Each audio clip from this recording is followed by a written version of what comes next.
할렐루야. 오늘 성경 말씀 요한복음 10장 말씀 보겠습니다. 요한복음 10장 말씀 봅니다. 내가 진실로 진실로 너에게 이르노니 문을 통하여 양의 우리에 들어가지 아니하고 다른 데로 넘어가는 자는 절도며 강도요 문으로 들어가는 이는 양의 목자라. 문지기는 그를 위하여 문을 열고 양은 그의 음성을 듣나니 그가 자기 양의 이름을 각각 불러 인도하여 내느니라. 자기 양을 다 내놓은 후에 앞서가면 양들이 그의 음성을 아는 고로 따라오되 타인의 음성은 알지 못하는 고로 타인을 따르지 아니하고 도리어 도망하느니라. 예수께서 이 비유로 그들에게 말씀하셨으나 그들은 그가 하신 말씀이 무엇인지 알지 못하니라. 그러므로 예수께서 다시 이르시되 내가 진실로 진실로 너에게 말하노니 나는 양의 문이라. 나보다 먼저 온 자는 다 절도요 강도니 양들이 듣지 아니하였느니라. 내가 문이니 누구든지 나로 말미암아 들어가면 구원을 받고 또는 들어가며 나오며 꼴을 얻으리라. 도둑이 오는 것은 도둑질하고 죽이고 멸망시키려는 것뿐이요 내가 온 것은 양으로 생명을 얻게 하고 더 풍성히 얻게 하려는 것이라. 나는 선한 목자라. 선한 목자는 양들을 위하여 목숨을 버리거니와 싹구는 목자가 아니요 양도 제 양이 아니라. 이리가 오는 것을 보면 양을 버리고 달아나나니 이리가 양을 물어가고 또 해치느니라. 달아나는 것은 그가 삭군인 까닭에 양을 돌보지 아니함이나 나는 선한 목자라. 나는 내 양을 알고 양도 나를 아는 것이 아버지께서 나를 아시고 내가 아버지를 아는 것 같으니 나는 양을 위하여 목숨을 버리노라. 또 이 우리에 들지 아니한 다른 양들이 내게 있어 내가 인도하여야 할 터이니 그들도 내 음성을 듣고 한 무리가 되어 한 목자에게 있으리라. 내가 내 목숨을 버리는 것은 그것을 내가 다시 얻기 위함이니 이로 말미암아 아버지께서 나를 사랑하시느니라. 이를 내게서 빼앗는 자가 있는 것이 아니라 내가 스스로 버리노라. 나는 버릴 권세도 있고 다시 얻을 권세도 있으니 이 계명은 내 아버지에게서 받았노라 하시니라. 이 말씀으로 말미암아 유대인 중에 다시 분쟁이 일어나니 그 중에 많은 사람이 말하되 그가 귀신 들려 미쳤거늘 어찌하여 그 말을 듣느냐 하며 어떤 사람은 말하되 이 말은 귀신 들린 자의 말이 아니라 귀신이 맹인의 눈을 뜨게 할 수 있느냐 하더라. 예루살렘의 수전절이 이르니 때는 겨울이라. 예수께서 성전한 솔로몬 행각에서 건의시니 유대인들이 에워싸고 이르되 당신이 언제까지나 우리 마음을 의혹하게 하려 하나이까? 그리스도이면 밝히 말씀하소서 하니 예수께서 대답하시되 내가 너희에게 말하였으되 믿지 아니하는도다. 내 아버지의 이름으로 행하는 일들이 나를 증거하는 것이거늘 너희가 내 양이 아니므로 믿지 아니하는도다. 내 양은 내 음성을 들으며 나는 그들을 알며 그들은 나를 따르느니라. 내가 그들에게 영생을 주노니 영원히 멸망하지 아니할 것이요 또 그들을 내 손에서 빼앗을 자가 없느니라. 그들을 주신 내 아버지는 만물보다 크시며 아무도 아버지 손에서 빼앗을 수 없느니라. 나와 아버지는 하나이니라 하신대 유대인들이 다시 돌을 들어 치려 하거늘 예수께서 대답하시되 내가 아버지로 말미암아 여러 가지 선한 일로 너희에게 보였거늘 그 중에 어떤 일로 나를 돌로 치려 하느냐. 유대인들이 대답하되 선한 일로 말미암아 우리가 너를 돌로 치려는 것이 아니라 신성 모독으로 인함이니 내가 사람이 되어 자칭 하나님이라 함이로라. 예수께서 이르시되 너희 율법에 기록된 바 내가 너희를 신이라 하였노라 하지 아니하였느냐. 성경을 폐하지 못하나니 하나님의 말씀을 받은 사람들을 신이라 하셨거늘 하물며 아버지께서 거룩하게 하사 세상에 보내신 자가 나는 하나님의 아들이라 하는 것으로 너희가 어찌 신성 모독이라 하느냐. 만일 내가 내 아버지의 일을 행하지 아니하거든 나를 믿지 말려니와 내가 행하거든 나를 믿지 아니할지라도 그 일은 믿으라. 그러면 너희가 아버지께서 내 안에 계시고 내가 아버지 안에 있음을 깨달아 알리라 하시니 그들이 다시 예수를 잡고자 하였으나 그 손에서 벗어나 나가시니라.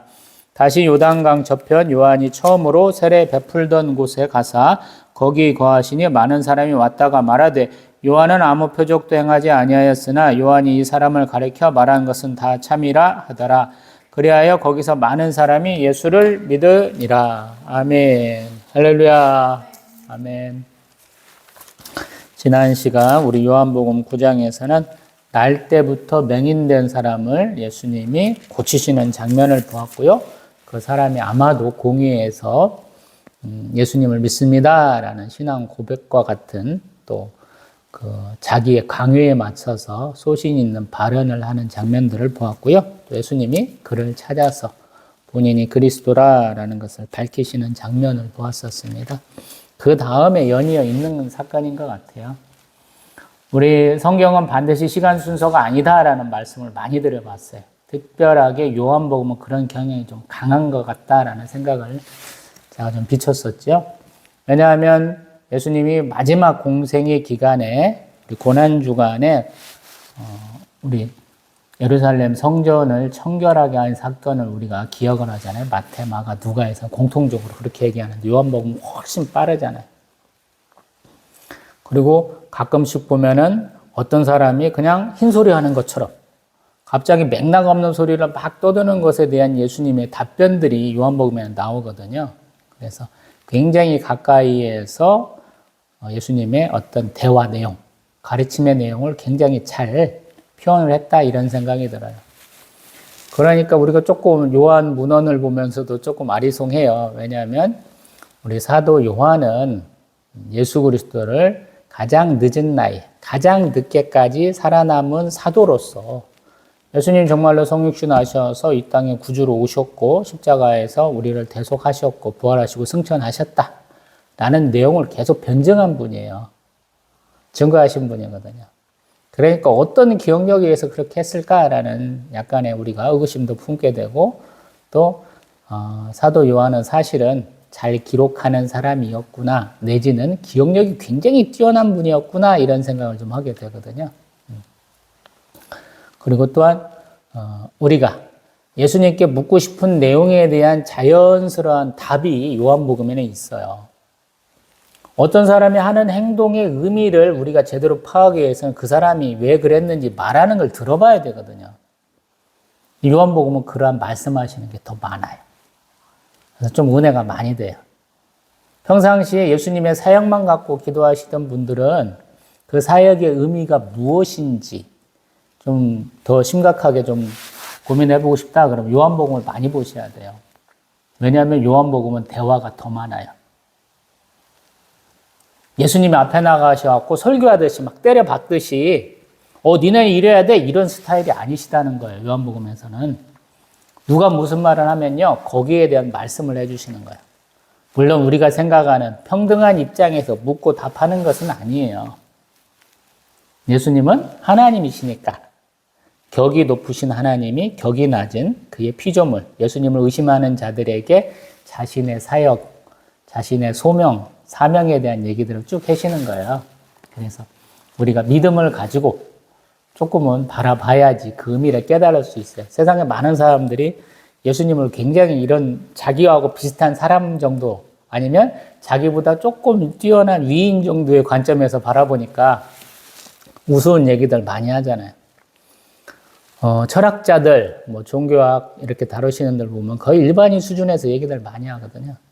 그래서 그분들 많은 얘기를 듣고 끄덕끄덕 하는 것과 믿는 입장에서 예수를 우리 그리스도라고 믿는 입장에서 느끼는 그런 감성이나 그러한 깨달음은 조금 다른 거예요. 그래서 조금 자신이 어떤 위치에 있는가를 먼저 자각을 하고 그러한 위치에서 하나님을 바라보는 관점에서 요한복음을 보면 어떤 경우에는 갑자기 우리가 흔히 얘기하는 갑자기 막 전기가 쫙 와가지고 막 눈이 갑자기 확 띄는 그런 경험들을 하실 수가 있어요. 요한복음이. 조금 달라요. 마태마가 누가하고는 좀 달라요. 그래서 요한복음을 열심히 보시면 좋겠다 이런 말씀을 먼저 드리고 시작을 하고요. 그다음에 요한복음의 특징은 뭐냐면 자신의 신성을 나타내시는 말씀들이 많아요. 흔히 이제 신학적으로는 에고에임이라고 그러는데 이것은 여호와 하나님을 뜻하는 단어. 여호와 하나님은 스스로 있는 자잖아요. 제가 창조주와 피조물의 그 비공육 속성, 창조주만 가지고 있는 것들을 네 가지를 제가 줄기차게 얘기하고 있잖아요. 창세기 때부터 자존하시고 유일하시고 불멸하시고 무한하신 하나님이시다라고 표현하잖아요. 그리고 하나님이 참된 지식과 의와 거룩함을 가지신 하나님이니까 그것을 우리가 받아서 일정 부분 갖고 있거든요. 참된 지식과 의와 거룩함 일정 부분이 있어요. 이거는 제가 출애굽기 다루면서도 계속 말했던 거고 뭐 앞으로도 계속 할 얘기니까 여기서 할 필요는 없는 것 같긴 한데요. 다른 교단에서는 뭐 지성, 인성, 영성 이 세 가지로 굉장히 간추려가지고 되지도 않는 햇소리 많이 하시는데 물론 그것도 포함되긴 해요. 오늘 지금 자신의 신성을 나타내는 두 가지 정도가 있어요. 양의 문이시다, 선한 목자다 하는 내용을 얘기를 해요. 왜 이 사람들이 가장 잘 알 것 같은 내용으로 예수님이 말씀하시느냐? 그러면 예수님은 우리에게 굉장히 친근하게 다가오신 하나님의 이미지가 그려져야 되거든요. 하나님은 초월과 내재의 하나님이신데 그 중에서도 특별하게 우리 앞으로 다가오시는 하나님, 우리를 찾아오시는 하나님의 이미지가 굉장히 강한 거예요. 그걸 우리가 알아야 돼. 이사야 45장 15절 얘기를 하죠. 스스로 숨어 계신 하나님.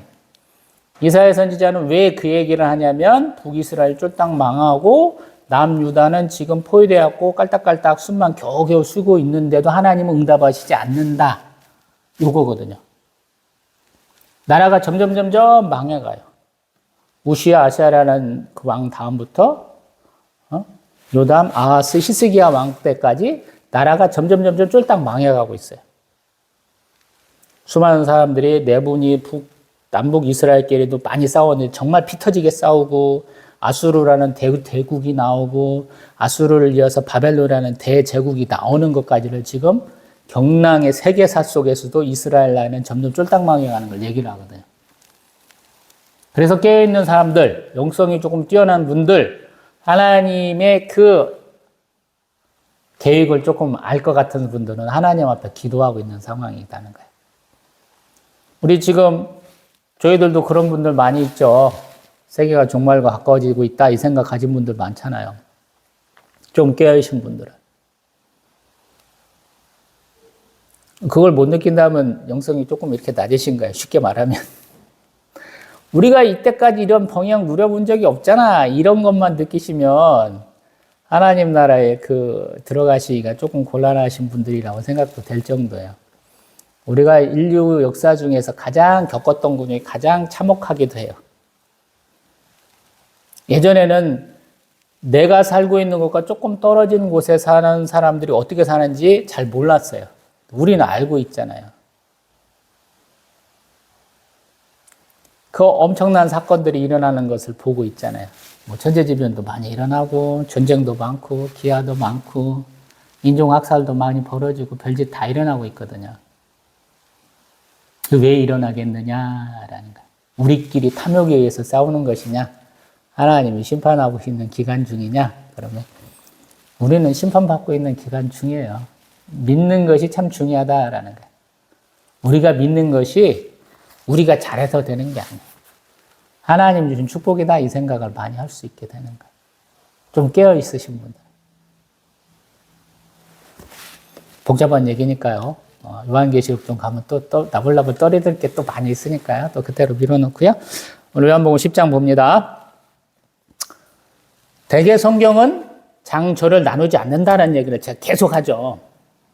앞에 있는 것과 한번 붙여서 생각을 해보는 거예요. 흐름이 물론 다를 수도 있지만 지금 선천적 장애를 갖고 있는 분, 눈이 안 보이는 분을 예수님이 고치셨고 그분이 공의에서 쫓겨났죠. 출교를 받은 사람이에요. 부모한테도 쫓김받았고 세상에서도 쫓김받았어요. 근데 예수님이 그를 찾아가서 그러니까 예수님께 경배하고 예수님을 믿는 성도가 된 것이죠. 근데 그 옆에 있는 바리새인들은 야 우리도 눈 멀었냐 얘기할 때 예수님 저주의 말씀을 하셨죠. 니들이 눈이 멀었으면 괜찮은데 눈을 뜨고 있다니까 벌 받을 거야 이렇게 저주하셨잖아요. 우리 성경 보면서 하나님은 맨날 축복하셔 이렇게 말하는 분들은 성경을 안 읽은 분이다라는 생각을 제가 많이 하잖아요. 굉장히 비판하잖아요. 축복의 말씀만 몇십만 가지가 있어 그러면 저주의 말씀은 적어도 1.5배 내지는 1.25배 이상이 있어야 돼요. 더 많아요. 무엇해 248가지 무엇 하면 안 된다 365가지예요. 더 많아요. 그들이 만든 613가지 율법 중에서도. 왜 하나님이 그렇게 강력하게 무엇 하면 안 된다라고 얘기할까라는 거예요. 저주를 거기다가 덧붙여까지도. 그렇게 하면 안 된다는 거거든요. 예수님은 처음에는 달 계셔요. 축복하시고 그 다음에 하나님이 말씀하시는 것처럼 구약에 말씀하시는 것처럼 저주의 말씀도 담고 있다라는 거예요. 그래서 예수님은 항상 사랑의 하나님 언제나 축복하셨어. 이 얘기만 있게 되면 예수님이 말씀하신 묵시와 계시에 대한 내용을 포기하는 거예요. 그래서 그 부분을 조금 부각해서 얘기하는 이단은 그래서 이단이야. 그래서 그러한 예수님이 말씀하신 묵시와 계시에 대한 부분을 빼고 하나님의 심판에 대한 얘기를 하지 않는다면 우리는 바본 것이고 어떤 면에서 보면 잘못된 것이죠. 이 선한 목자 양의 문, 기본적인 배경을 한번 설명을 해봅니다. 양은 제가 한번 읽어본 자료에서는 한 100마리가 한계인 것 같아요. 근데 한 집에서 100마리 키우기가 쉽지 않은 것 같습니다. 그래서 동네에 있는 양들을 누군가한테 맡기는 것 같아요. 내 양도 키고 너무 양도 키고 그러는 것 같아요. 그래서 싹군 목사라는 얘기가 나오는 것 같습니다. 목자는 이렇게 우리가 저번에 보았던 것처럼 초막절, 수장절 정도까지 오면은 온 대지가 말랐어요. 과일은 언제 익어갑니까? 그러면 여기 이스라엘 땅에는 9월 달쯤 되면은 정말로 푹푹 쪄요. 제가 7월 달에 한국 날짜로 7월 말이니까 이 사람들은 유대력으로는 한 5월쯤? 5월에서 6월 사이에 이스라엘 땅에 가본 것 같은데 엄청 뜨거워요. 건조하고 뜨거워요. 습하고 뜨거운 게 아니고 건조하고 뜨거워요. 그늘에 가면 시원해요. 우리 마사다 요새 가갖고 거기도 이렇게 흙으로 쌓아 올려가지고 위에다가 이렇게 해놓은 적이 그늘막 같이 되는 건물 안에 들어가면 그래도 버틸만 하는데 외부에 나가면 뜨거 죽겠어요. 이런 때는 풀이 없는 거죠. 주변에. 그래서 아마 오순절 정도, 77절 정도까지는 마을 주변에 풀이 있을 것 같아요. 그래서 보리 추수부터 시작하고 밀추수까지 끝나는 게 77절 오순절인데 그때까지는 마을 주변에서 먹이는데 곡식 거두고 남은 그루터기가 있는데 그 그루터기를 먹이기 위해서는 밭 임자한테 허락을 받아야 되는가 봐요. 그래서 그 밭 임자에게 그 싹을 주기 위해서 뽕나무를 재배하는 거예요. 우리가 얘기하는 뽕나무는 오디 열매를 맺는 그런 뽕나무가 아니고요. 돌무화과 나무. 세계 각국에 굉장히 많이 퍼져 있어요. 무화과하고는 달라요. 돌무화과예요. 가시가 있어. 그리고 이것을 사람이 조금 더 식용으로 더 잘 이용하기 위해서는 바늘 끝에다가 꿀을 찍어갖고 찔러야 된다라고 그래요. 그래야 잘 익는가 봐요. 그래서 우리 양도 치고 뽕나무도 재배한다라는 얘기는 여기서 나온 거라고 그래요. 그리고 그 다음부터는 풀이 없으니까 어디로 가야 돼요? 광야로 가야 되죠. 광야로 가면 이렇게 언덕배기 같은데 밑에 그늘도 있고 거기서 샘이 솟아날 거 아니에요. 우리 디스커버리 채널을 잘 보시는 분들이 있는가 모르겠어요. 우리 요새 2, 3년 동안 욕 바가지로 먹고 있는 이근 대위라는 사람이 거기도 한번 유튜브 동영상 보면 나온 적이 있어요. 누군가하고 대결하는 거. 우리 2명 유명한 사람 있잖아요. 유명한 유튜브 2분. 그 중국인가 어디선가 했던 건데 엄청나게 큰 사막에 큰 언덕베이가 있어. 멀리서 볼 때는 거기도 그냥 빨개. 아무것도 없을 것 같아. 근데 이근대는 거기에 먹을 것이 없을 거다 생각하고 거기를 그냥 비껴가려고 그러고 그 사람은 거기에 가더라고요. 가서 보니까 뭐가 있냐면 그늘에 나무도 있고 냇가도 흘러. 그 냇가에서 물고기 잡아서 거기는 풍족하게 먹고 이거는 못 먹고 그렇게 지나가는 장면이 있어요. 유튜브 한번 찾아보세요. 디스커버리 채널에 생존픽 찾아보시면 여기도 마찬가지. 사망의 음침한 그늘 골짜기가 거기서 나오는 거예요. 그늘이 지니까 물도 있고 거기에 풀도 있는 거예요. 목자들이 거기까지 가는 거예요. 그리고 이 이스라엘 땅은 서쪽이 지중해변이나 낮아요. 그 땅에 우리 현재는 이스라엘 땅이고 옛날 같으면 블레셋 땅이거든요. 거기서 비가 내리고 유대 산지를 지나면서 건조한 바람 되고 다시 요단강 푹 떠진 데를 넘어서 지금 뭐 시리아, 요르단 땅을 지나가면서 거기에 조금 물들이 있고 그렇게 되는 것 같아요. 그러니까 이 사람들은 이제 77절, 오순절쯤 지나면 밖으로 나가야 돼요. 요셉이 형들 쫓아서 멀리 가는 이유도 그래서 그래요. 가까운 동네에 풀이 없어요.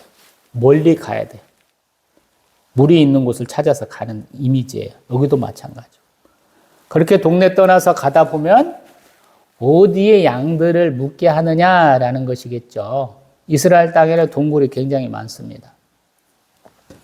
세례 요한이 죽었던 마케루스라는 곳을 가보시면 거기서도 동굴들이 앞에 많이 보여요. 옆에 산에. 그리고 우리 헐몬산 같은데 가까이 가서 보시면 또 많이 보여요.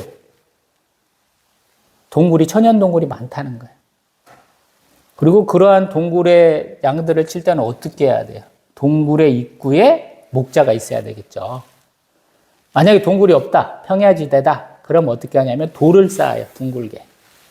울타리를 돌을 통해서 쌓고 그 다음에 그 입구를 목자가 지키는 거예요. 스스로 문이 되는 거예요. 그래서 선한 목자, 양의 문, 이게 이해가 되셔야 돼요. 뭐 양들의 이름을 다 안다 그러잖아요. 우리 애완동물들 많이 키시는 분, 강아지나 우리 고양이 키시는 분들은 이 말을 이해하잖아요. 잘 몰라. 근데 가축 키신 분들은 그걸 알더라고요. 예전에 제가 유튜브를 보니까 비건, 그냥 육식은 안 하겠다. 채식주의자하고 낙농업자하고 이렇게 붙었어. 낙농업자는 그냥 수염도 이렇게 나시고 전형적인 시골 농부, 뭐 그런 이미지야. 그 양반하고 막 붙는데 어떤 말을 하시냐면 소 키는 양반이 야 나는 소의 이름을 알아 이렇게 말씀하셔요. 내가 그 소의 이름을 부르면 소가 나한테 와. 친한 체를 해. 이런 얘기를 하시더라고요. 여러분 그것들 아시죠? 좋아하시는 분들은. 강아지, 고양이 이렇게 켜보신 분들은 좋아하는 사람은 이 사람이 동물 좋아하는지 안 좋아하는지 알죠. 그리고 똑같은 놈인 것 같은데 그 차이들을 이렇게 알아내시잖아요. 그게 여기에 똑같은 거예요. 양 비슷하거든요. 가보시면 우리가 생각하는 메리노스 하얀 양털만 있는 양이 아니에요. 원래 양은 얼룩덜룩해요. 점도 있고. 그리고 흙에서 굴러가지고 더러워요. 똥도 묻고 흙도 묻고 그래서. 근데 그 생김새를 보고 양의 이름을 알고 있다. 그래서 양의 이름을 부르니까 양이 따라온다라는 거예요. 우리가 목자가 앞에서 가면 양이 왜 따라가는지 잘 모르잖아요. 양의 습성이다 그래요. 그래서 양과 염소를 같이 킨다 그래요. 용감한 염소가 앞에서 가고 양이 따라간다 그래요. 그리고 가다 보면 이상하게 이 사람들 산에는 길이 등고선처럼 이렇게 나 있어요. 위아래로. 제가 물어봤어요. 왜 그러냐고. 근데 나중에 생각해 보니까 그렇더라고요.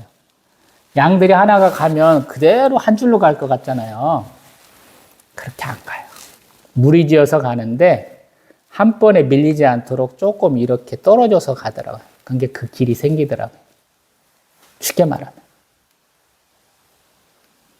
이거는 실제로 양을 바라보거나 가서 한번 양을 보거나 그 양에 대해서 써놓은 것들을 읽어보시면 됩니다. 가임기간도 양과 염소는 며칠 차이가 안 나더라고요. 제가 정확히는 며칠인가는 좀 기억이 안 나는데 예전에 한번 다뤘던 적이 있는데 야곱에 대해서 다룰 때 한번 말씀드려봤는데 그거 동영상 한번 찾아보시면 됩니다. 자, 다시 이제 요한복음 10장으로 옵니다. 대충 설명은 됐고요. 우리가 이제 가끔씩 보면 목사들 중에 네가 싹군 목자냐? 이런 얘기 들으면 굉장한 자존심 상해하고 그런 사람들도 많아요. 왜냐하면 싹군 목자는 양들 위해서 목숨을 안 건다는 그 말 때문에 그런 것 같아요. 자존심 문제인 것 같아요. 나는 목숨 걸고 성도 위해서 이렇게 하고 있는데 그거는 내가 하고 있는 사명과 소명에 대한 비난이야 이러고 있는데 되게 싹군이 맞아요. 왜냐하면 우리는 삭슬 받는 사람이야. 일한 만큼 받아. 반대로 얘기하는 거예요. 이런 해석도 가능하다고. 지 목숨, 지 인생을 바친다고 하는 목사들 제가 못 만나봐서 그래요. 개척교회 목사하시고 은퇴하실 때도 개척교회 목사하신 분들은 제가 사건 목사라는 얘기를 안 씁니다. 왜? 그분들은 자기가 가진 재산을 몽땅 다 몰아넣으신 분들이에요. 예수님이 말씀하실 때 너희가 나를 따르려거든 너희를 부정하고 너희 십자가를 지고 나를 따르라 하신 분들이 해당하는 분들이에요. 받은 거 이상으로 자기가 가진 걸 다 쏟아놓은 분들이거든요. 사도 베드로를 비롯해서 다 얘기하잖아요. 내가 가진 것 다 드렸습니다. 이렇게 얘기하잖아요. 세상 나가서 성공하실 분들이 그것을 다 몰아넣었을 때는 사건 목자가 아니에요. 근데 세상에서 성공 못할 놈들이 되게 많아요. 99.999%예요. 물론 저도 마찬가지고. 물론 저도 제가 있는 걸 다 쏟아졌습니다. 저는 가져가실 줄 알고 미리 다 쓰고 온 케이스예요.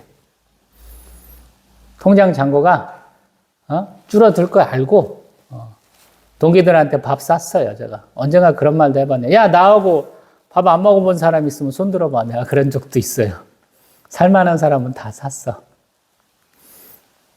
그래서 제가 한동안은 남들이 주는 거로 풍족하게 살았잖아요. 몇 년간.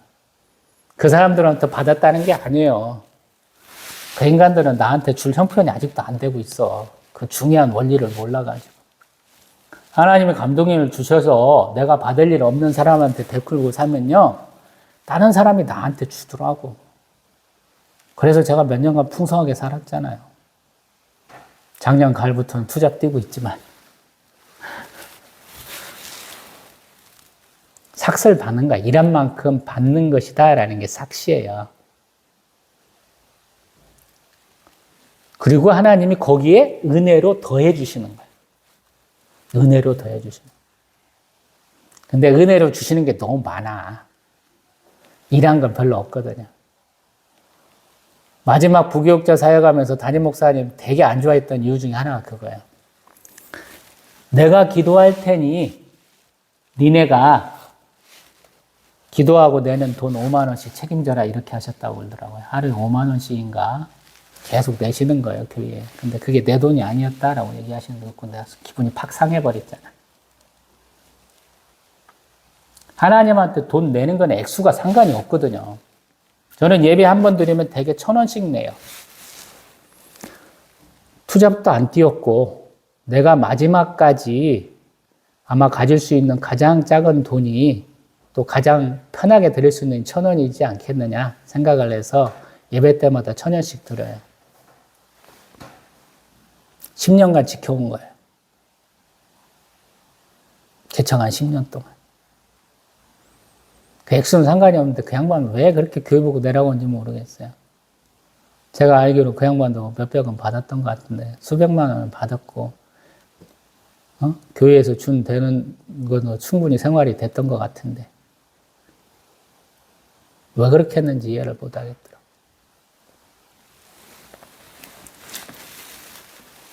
엉뚱한 얘기하고 있죠, 지금. 근데 그렇게 해야 된다는 거예요. 제가 예배 자주 드리라고 말씀드리잖아요. 예배는 의무이자 권리라고. 예배의 핵심 요소가 있잖아요. 예배 전 찬송 하나 꼭 해야 되고요. 안 하면 좀 이상하더라. 한국교회 습성인 것 같아. 제가 몸에 뱄어, 간슬려. 그 다음에 사도신경으로 신앙 고백하시고 말씀을 읽어야 돼. 말씀에 대한 감상을 얘기를 해야 돼. 이 말씀이 나에게 어떤 감동을 주었습니다. 때로는 내 상황이 이렇습니다. 라는 얘기를 해야 돼요.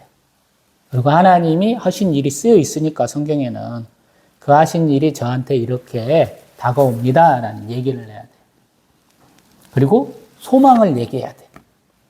하나님이 이렇게 나에게 오늘 소망을 주시는, 희망을 주시는 메시지를 주셨으니까 이루어진 줄 알고 믿습니다. 감사합니다. 그리고 헌금을 해야 돼.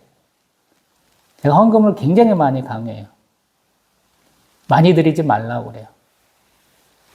자기 형편에 맞게 드리고 그 돈을 자기가 출석하는 교회에 드리거나 자기하고 관계가 돈독한 선교사님들에게 드리라고 그래요. 모아서 드리라 그래. 매번 드려봐야 뭐 1,000원, 2,000원 받아갖고 뭔 의미가 있겠어요. 제가 1,000원씩 드리라고 하는데 예배 끝나고. 모아서 드려요. 30만 원, 50만 원 이렇게 도와서 드리면 엄청 도움이 많이 되거든요. 그냥 권사님 두 분하고 성도님 그 후원을 몇 년 이렇게 받아갖고 굉장히 잘 썼잖아요. 그분들 모아준 게 그래도 몇백, 1,000이 넘어가니까 1년치 정도는 되잖아요. 저희가 한 달 월세가 100만 원이니까 얼마나 감사해요. 잘 썼어요. 물론 그분들 없어갖고 제가 곤란했을 거라는 생각은 1도 안 합니다. 그건 제가 받아 쓴 게 아니고 교회에 한 거예요. 제가 항상 강조하는 게 그래요. 사람한테 하는 헌금을 하지 마세요. 내가 너를 위해서 이렇게 아끼고 아껴갖고 줬는데 네가 그렇게 사역이 뻗어나가지 못하고 부응하지 못하냐 이런 관점을 가질 거라면 아예 하지 마세요, 여러분. 저는 장인 장모한테도 그 얘기예요. 야, 나를 위해서 기도하지 마. 내가 지금 섬기고 있는 우리 청약을 위해서 기도해 이렇게 말씀하고 있거든요. 제가 그분들 백날 이름 외워가지고 축복해달라고 하는 해서 그분들이 받는 복과 제가 사역하고 있는 이 교회를 위해서 기도해갖고 받는 복은 아마 10,000배 이상 차이 날 거예요. 하나님이 주실 수 있는 것과 하나님의 소명을 받아서 사역하고 있는 목사가 줄 수 있는 양은 엄청나게 차이가 납니다. 그래서 항상 그렇게 말씀드려요. 저도 하나님께 드리는 거예요. 교회에서 드리는 거예요. 다시 말씀으로 넘어가 봅니다. 그래서 대충 우리 요한복음 10장 1절부터 18절까지 내용은 이해가 됐다라는 생각이 들어요. 예수님이 누구를 바라보고 사역했니? 라는 거예요. 자신의 양을 바라보고 사역했다라는 거예요. 그 양은 목자를 안다는 거예요. 목자는 양을 안다는 거예요. 그래서 큰 교회에서 숨어갖고 묻어가는 신앙생활을 하지 말라고 제가 말씀드리잖아요. 당신 집에 어떤 일이 있는지 알 수 있는 사람, 그 사람이 사역하는 교회에서 하라고요. 한계가 4인 가족으로 하면 굉장히 줄어들어요, 여러분. 수석성도 다 합쳐가지고 한 300명 넘어가면 여러분 뭐 하는지 몰라요. 그런데 가지 마세요, 여러분. 한 100명 정도가 딱인 것 같아요, 여러분. 재정적으로 겨우겨우 버틸 수 있는 정도. 성도들 서로 안면 트고 얘기할 수 있는 정도가 100명이 아닐까 싶어요. 그런 교회에서 여러분 신앙생활 하세요. 목사도 부담 없이 사역할 수 있어요. 왜? 여러분들 한 명 한 명을 놓고 기도할 수 있어요. 그가 만약에 전임으로 한다면. 사실 대도시가 아니면 100명 돼도 대도시는 우리 대전만 돼도 한 30명 정도면 11조 되는 가정이 한 10가지 정도 있으면 전임으로 할 수 있다 이렇게 얘기하거든요. 대도시라면. 다른 데는 안 돼요. 시골은. 재정이 확보가 안 돼가지고. 재정이 확보되면요. 다양한 일들을 할 수 있어요. 여러분들 가정 놓고 굉장히 심도 있게 기도할 수 있고요. 말씀도 굉장히 여유 있게 연구하고 묵상하고 하나님께 말씀 받을 수 있어요. 그게 어렵거든요, 여러분. 쉽지 않아요. 그래서 자꾸 작은 교회 제가 얘기를 합니다. 자기가 감당이 안 돼서 부교역자에게 믿는 담임 목사가 많다니까요. 떠나간 성도들 읽지도 못해갖고 그 이름만 알아요. 어떤 사람은 얼굴도 매치도 안 되는데 그 사람들 놓고 기도하라 시켜요. 말이 됩니까, 여러분? 성경이 얘기하잖아요. 예수님 이름 안다고. 여러분이 맨날 자랑하는 그 목사, 그분이 여러분 딱 보자마자 무슨 집사? 무슨 권사, 무슨 장로, 남편 누구고, 자식들 누구고, 손주 누구고, 요즘에 기도 제목 뭐고, 이거 딱 1분 이내에 떠올리지 않으면 여러분도 신앙생활 헛가하는 거라니까요.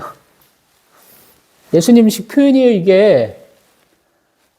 제가 작은 교회 맨날 얘기하는 이유가 사실은 요한복음 10장 이 내용 때문에 그래요, 여러분. 하나님이 조그만 교회만 저를 많이 보내신 이유 중에 하나일 것이고, 저도 능력이 없어서 못 갔지만 나이가 많아서 이유 중에 하나도 이것 때문에 그래요. 이름을 안다.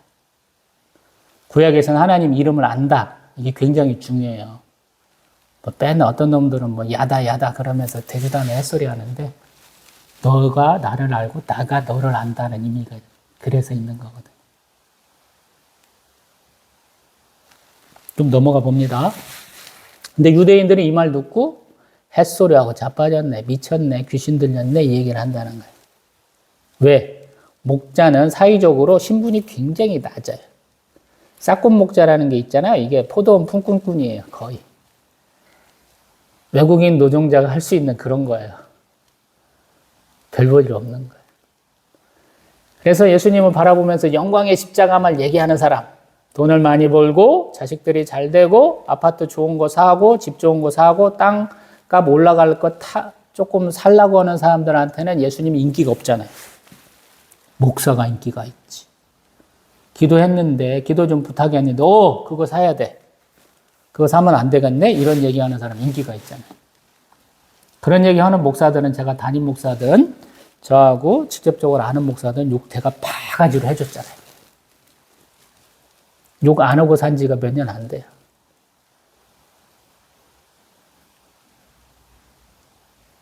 고난의 십자가를 얘기하신 예수 그리스도인데 왜 영광의 십자가만 얘기하냐고요. 바보잖아요. 균형이 맞아야 되잖아요. 저도 작년에 50kg 나왔고 되게 고생했잖아요. 관절의 석회화. 왼팔, 오른팔 같이 올라가야 하는데 지금 보니까 비슷하죠? 작년에는 이랬잖아요. 이게 너무 그런가는 모르겠지만 이만큼 차이 났어. 안 올라가, 왼팔이. 열중쇼가 안 돼. 이거랑 거랑 똑같잖아요. 신앙생활도 마찬가지. 영광의 십자가 바라봐야 되죠. 고난의 십자가도 바라봐야 되잖아. 당연한 거 아니에요? 그래서 이 사람들한테는 고난의 십자가, 그들이 져야 될 짐에 대한 얘기를 계속 하는 걸 싫어하는 거예요. 좋은 얘기 해야 되는 거예요. 예수님이. 근데 그 얘기를 안 하잖아요.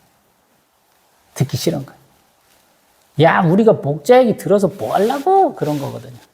근데 예수님이 가장 많이 붙들고 얘기하는 사람은 가난한데 깨달음도 없는 사람들. 그 사람들한테 많이 다가간 거예요. 사실은 소외된 사람들한테. 그래서 그런 사람들이 아닌 사람들은 듣고 맨날 욕하는 거예요. 21세기도 마찬가지예요. 돈 많은 사람들이 교회 잘 다니려면 권력 맛을, 인적 네트워크를 추구하려고 교회 다니는 것이고요. 가난하신 분들은 그거에 집중하면 안 되죠. 대한민국이 부의 그 간극이 너무 커졌잖아요. 지금 20, 30대 애들이 지가 돈 벌어서 직장 생활해갖고 집 한 채 가져본다? 서울에? 복권 사라고 그래야죠. 월급 대부분을 복권 사도 안 되는 거예요, 그거는. 가능성이 없어요. 그걸 포기하잖아요. 일본 놈들도 포기했어요. 잃어버린 30년 얘기하는 애들도. 집을 사느니 외제차 불린다고 그러잖아요. 자기 하고 싶은 거 하잖아요. 결혼 안 하고. 남자나 여자나 똑같잖아요. 한국도 따라가고 있고 우리보다 훨씬 못 사는 애들. 월급 100만 원 받으면 많이 받는 중국 놈들도 결혼 안 하고 산다는 애들이 많잖아요. 똑같이 되는 거예요. 근데 여전히 분란은 있어요. 우리 요한복음 10장 21절 보면 말은 이상한데 근데 그가 행한 표적과 이적과 기사가 있잖아. 선천적으로 눈먼 사람이 어떻게 눈을 떠? 이렇게 얘기한다는 거예요. 이스라엘 사람들은 표적을 굉장히 중요해요. 그 능력이라 그래요. 하나님 주셔야만 그런 능력을 행한다 그러거든요. 그러고 나서 나오는 게 22절 수전절 얘기예요. 제가 시간을 여유롭게 잡았더니 더 헛소리를 더 많이 하네. 수전절은 뭐냐면 우리 하스모니안 왕가가 예루살렘 성전을 탈취한 날을 기념한 것이거든요. 그래서 이게 BC 164년 정도 했다고 그래요. 그러니까 100몇십 년 전의 일을 기념하는 것이에요. 그때는 겨울이다. 겨울쯤에 해당해요. 제가 자료가 있나 모르겠어요.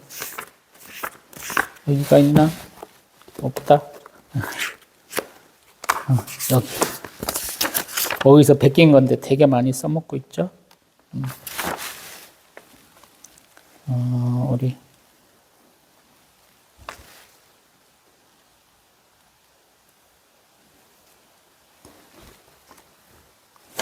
요쯤 해당하는.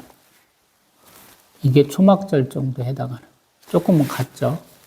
이게 지금 6월절부터 쭉 오는 것이고 다시 겨울로 가는 거예요. 이게 이제 겨울로 가는 상태거든요. 그래서 지금 우리로 보면 한 11월, 12월. 그래서 겨울이다라는 거예요. 예루살렘에 눈이 옵니까? 예, 눈 온 사진이 있더라고요, 예전에. 제가 10대 때 둘째 누님이 세계 여행에 대한 화보집 사진첩을 이렇게 사신 적이 있어요. 누나도 세계 여행 해보고 싶었는가 본데 예루살렘에 눈 온 그 사진이 기억이 나요. 찾아보면 예루살렘에 눈 와서 사람들 좋다고 뛰어다니는 사진도 있긴 하는데 눈이 거의 안 옵니다, 여러분. 올 일이 없어요. 우리가 4월 달에 폭설 보는 거랑 똑같아요. 강원도 뭐 이렇게 휴전선 이북에서 볼 일은 있겠지만 남쪽에서는 볼 일이 별로 없는 거랑 똑같은 사진입니다. 겨울이긴 한데 조금 추워요. 똑같은 거예요.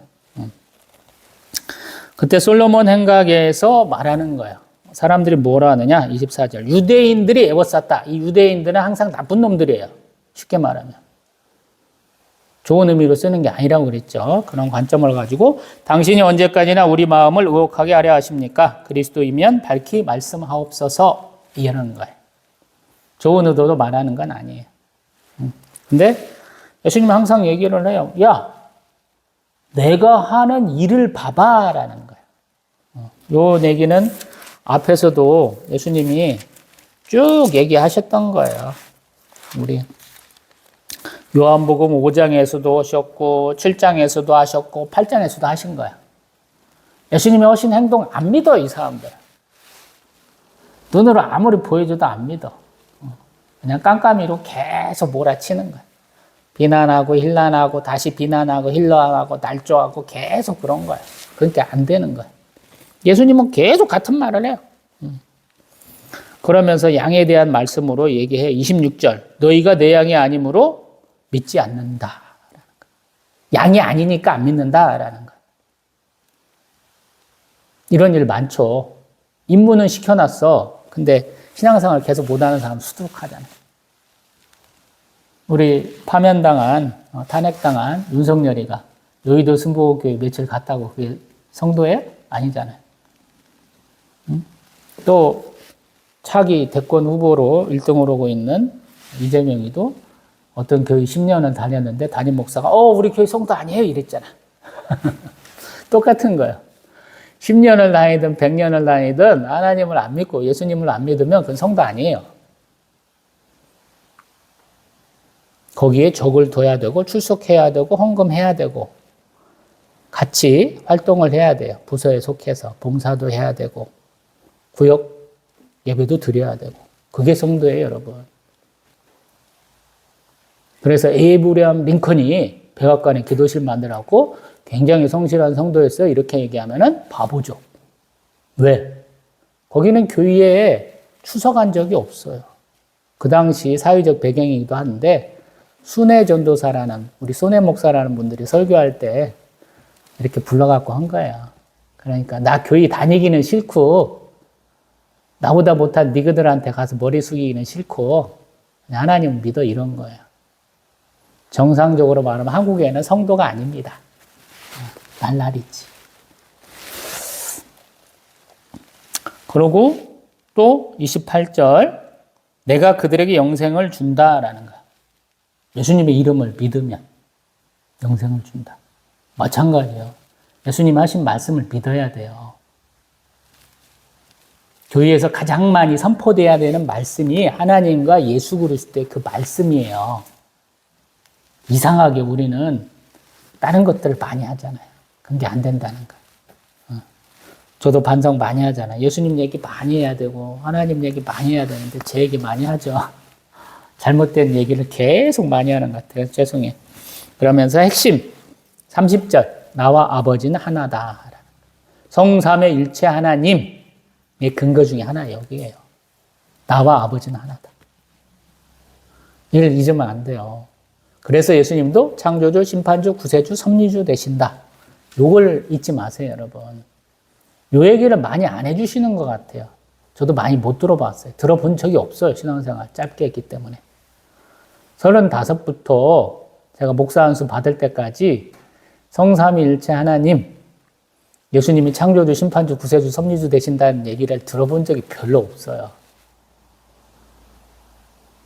하나님 해주신 말씀 같아요, 제 생각에는. 신대원 졸업하고 성경 다시 읽고 부교육자 사역하면서 조직신학책 다시 봐가면서 하나님한테 기도하면서 받은 말씀이 그거예요. 예수님도 창조주, 심판주, 구세주, 섭리주 되신다. 성령 하나님도 창조주, 심판주, 구세주, 섭리주 하나님 되신다. 아멘. 잊지 마세요. 하나님은 무섭고 예수님은 사랑의 하나님이고 성령 하나님은 가깝고 이상한 얘기들 하지 마세요. 다 하나님이세요. 창조주세요. 쭉쭉쭉쭉 넘어가면 유대인들은 또 뭐라고 그러냐? 예수님은 돌로 쳐서 죽이려고 그러는데 선한 일, 이적과 표적과 기사 때문에 그런 게 아니고 신성모독이다라는 거예요. 신성모독 뭐라고 그랬어요? 그리스도시다.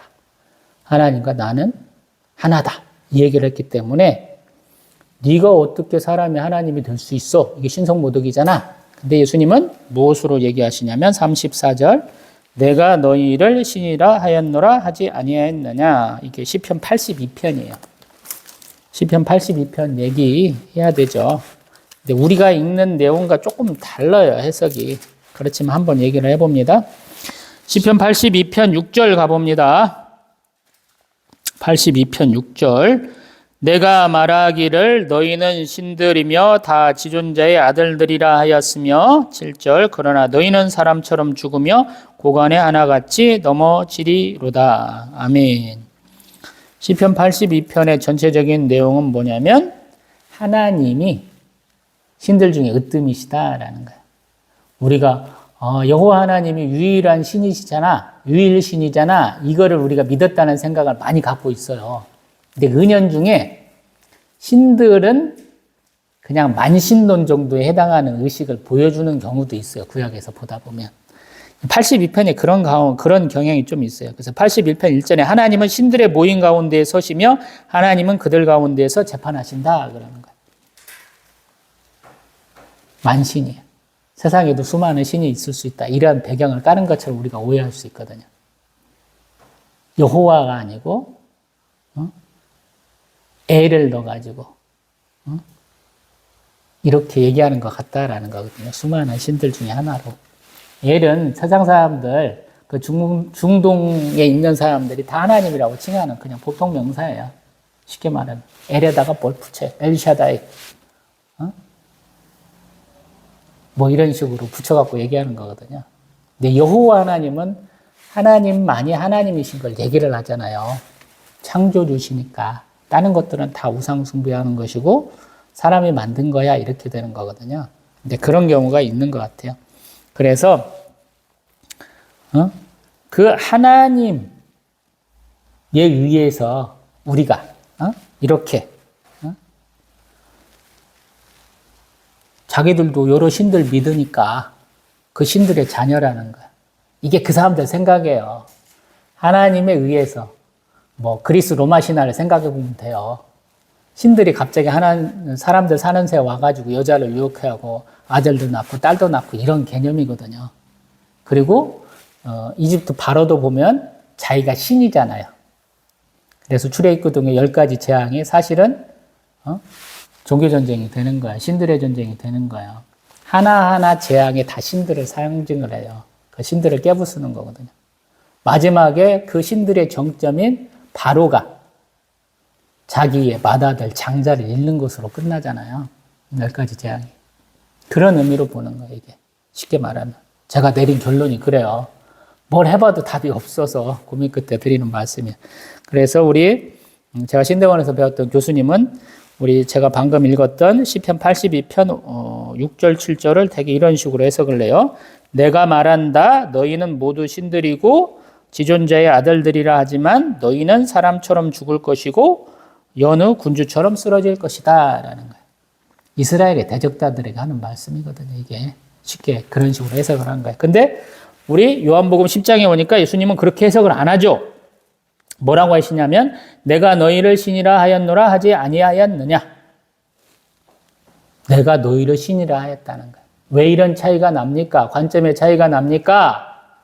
그러면 우리 이스라엘 지역을 점령했던 셀루쿠스 왕조하고 대적 관계에 있었던 톨레미 왕족에서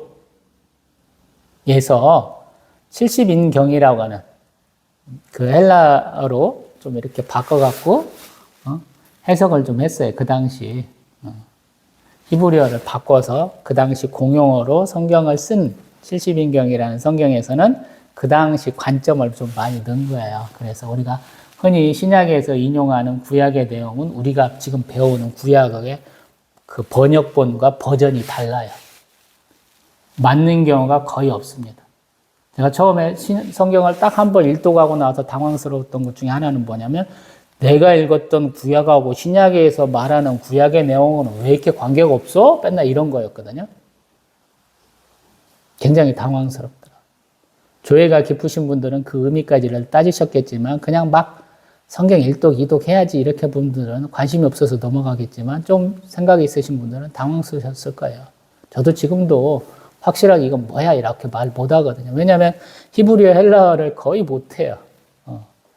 관심도 없고 나이가 먹어서 그런 걸 해석하는 걸 싫어하게 되더라고요. 모르는 거 놔두지 못 하려고 파헤치려고 그래 이런 생각이 더 많아지더라고요. 근데 해석이 조금 다르다라는 거예요. 그리고 요거는 예수님이 자기 앞에 있는 사람들한테 하는 거예요. 이 당시 사람들이 인식하고 인정하는 내용이다라는 거예요. 우리 21세기에 살고 있는 사람이 보는 건 다른 거예요. 한국교회에서 보는 거하고는 다른 거예요. 그래서 그러한 관점에서 보면 돼요. 너희들이 이거 이렇게 인식하고 있잖아. 이런 말이에요. 그렇게 받아들이시면 됩니다. 그래서 성경이 어려워요. 항상 성경은 1차적인 대상이 예수님 앞에 있는 사람, 하나님 앞에 있는 사람, 선지자 앞에 있는 사람, 요거를 생각하셔야 돼요. 나하고는 다른 거예요. 그 긴 세월을 넘어서 내 삶의 정황에 맞추는 것은 내 몫이에요. 그래서 내가 기도하고 성령 하나님께 묻고 또 자료도 찾아보고 또 하나님의 그 대답을 받아야 되는 거예요. 그래서 세월이 굉장히 오래 기다려질 때도 많아요. 그래서 어렵다고 제가 그러잖아요.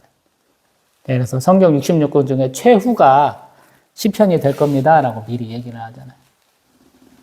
요한계시록보다 더 뒤에 할 겁니다 이 얘기를 하잖아요. 왜? 어려우니까. 개인의 어떤 신앙관이 들어가고 그들의 감성이 들어가니까 더 어려운 거예요. 제가 해석하려니까. 창조주, 심판주, 구세주, 섭리주라는 관점에서 보면 말도 안 되는 얘기 되게 많이 해요. 내 안에 내주하시는 성령 하나님께 기도하는데 내가 못 오려고 몇 시간 동안 대적기도 해야 되는지 이해 못 하잖아요, 저는. 내가 밥 먹고 자고 뭐 하고 하는 거 다 아시는 하나님이시다. 제가 그렇게 얘기하잖아요. 근데 그 하나님께 기도하는데 뭔 그렇게 준비 과정이 많이 필요하냐고요. 기도의 용사들이 제 앞에 하나도 없는 거랑 똑같아요. 처음에는 대단해 보였어요. 근데 아주 간단한 하나님의 음성도 못 듣더라고요. 왜? 쥐가 스스로 프레임을 짰어. 지가 옳다고 하니까 안 보이는 거예요. 옆에서 보면 너무 잘 보여. 여러분들이 저를 볼 때 답답한 게 그거잖아요. 동영상 들을 때마다 저 새끼는 왜 저걸 못 볼까? 똑같은 거예요. 눈에 콩깍지가 씌었어. 진호에 있는 들번호 안 꽂고 놈에 있는 그 티끌만 띄려고 하는 거랑 똑같은 거예요. 다시 해봅니다. 38절 예수님이 또 강조하신 내용이 내가 행하거든 나를 믿지 아니할지라도 그 일은 믿으라. 그러면 너희가 아버지께서 내 안에 계시고 내가 아버지 안에 있음을 깨달아 알리라. 아멘. 예수님이 하신 행동을 믿어야 돼요. 예수님께서 십자가 돌아가신 걸 믿어야 된다는 거예요. 내 죄를 사하시려고. 네가 깨끗한 게 아니라고. 네가 죄가 없는 게 아니라고. 이걸 깨달아야 된다고요. 평생 동안 신앙생활을 했다는 사람이 나는 깨끗해, 나는 죄가 없어 이런 소리 들을 때마다 화가 막 팍 올라가죠. 안 봐도 알아 네가 죄인인 거는. 저같이 이렇게 신앙생활 엉터리 같이 하고 신앙의 연륜이 짧잖아요. 35세에 본격적인 신앙생활 했는데 제가 55세 20년 동안 목회에 10년을 했어요. 엉터리잖아요. 얼마나 목사가 준비가 안 돼서 됐는지 알잖아요. 모태신앙도 이렇게 빨리 못하잖아요. 신대원 동길 중에 지금도 목회하는 사람들 비율이 아마 많이 떨어졌을 거예요. 나이 많아서 본인이 개척하지 않는 이상은 목회 못 하시고 계실 것이고 졸업하면서부터 사역길 끊긴 사람들도 있고 개척했는데 잘린 사람도 있고 나이가 젊다고 부교육자 사역했는데 담임 목사 못 돼갖고 부교육자 찌끄러기로 남아있는 사람도 있을 것이고 그런 사람들 알아보면 되게 많을 거요.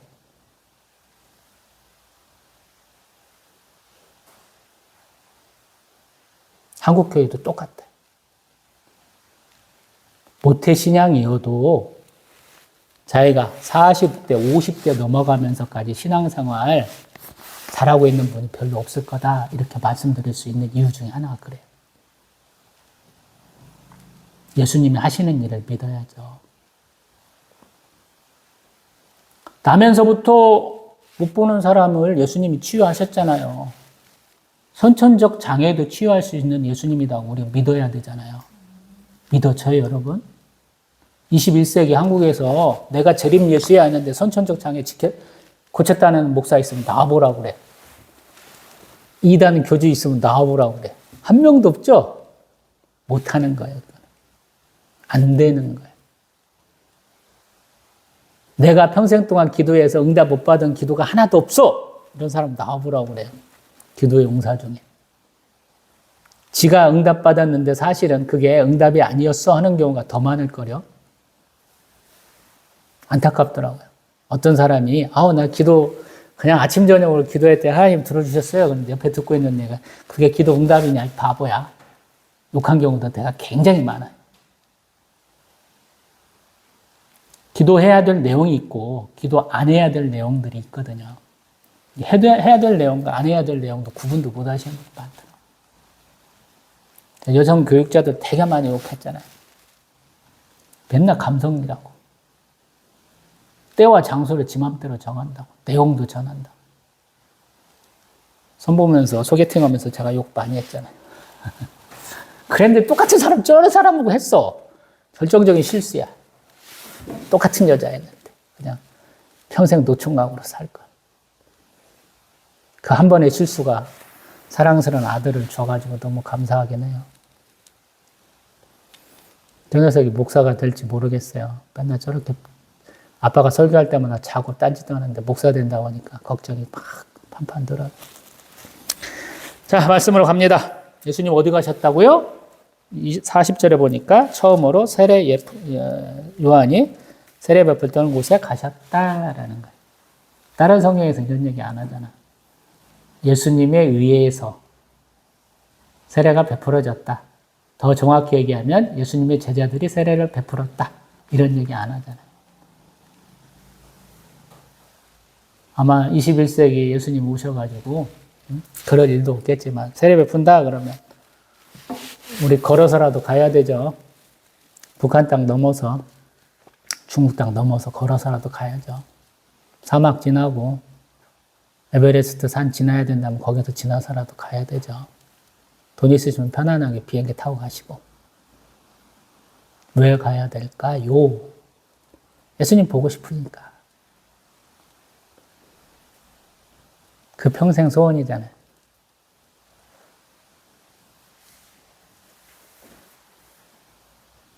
그런 분이에요, 예수님. 만나고 싶고, 보고 싶고. 왜 나를 아십니까? 개척교회 목사로서 가장 감사한 게 그거예요. 10년간. 제가 겁없이 우리 청야교회 머리가 되시는 예수 그리스도라고 부르거든요. 예수님이, 야, 이 새끼야. 너같이 부흥도 못하고, 말도 싸가지 없이 하고, 맥락 없는 얘기 하는 놈 다 싫어. 그렇게 부르지 마. 이런 얘기 한 번도 안 하시더라고요. 그래서 제가 이렇게 쓰잘데기 없는 얘기까지 다 하면서 하고 있습니다. 예수님은 말씀하시고 삶으로 보여주신 분이에요. 말만 열심히 떠들어갖고는 예수님의 제자가 못 돼요. 행함도 있어야 되거든요. 행함이라는 건 어떤 면에서 보면 높은 자리에 올라가려고 하는 게 아니고요. 주신 자리 만족하면서 사는 거예요. 양이요, 목자한테, 야! 나도 좀 번듯한 집에 좀 우리관 좀 지어줘. 내가 힘들게 거기 막 팍팍 걸어야 되겠어? 아침마다 신선한 걸로 좀 갖고 와봐.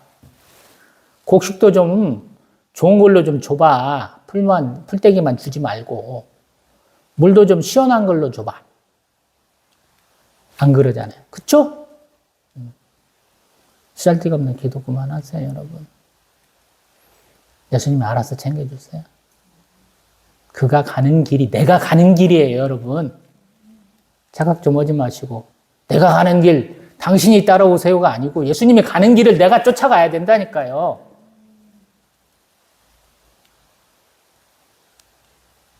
그래서 제가 짠해요. 그 길 쫓아가려니까 뱁새가 황새처럼 쫓아가려니까 제 다리가 아파요. 근데 여러분 따라가야 됩니다. 그래야 22세기에도 하나님 믿는 분들이 많을 수 있어요.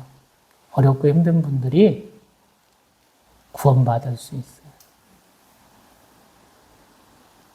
그래서 내가 조금 불편하고 조금 억울하고 조금 자존심 상해도 예수님 잘 믿고 따라가야 됩니다. 우리는 선한 목자, 양의 문대는 예수님 따라가는 순한 양이니까. 우리는 순한 양이에요. 잊지 마세요. 또 뵙겠습니다.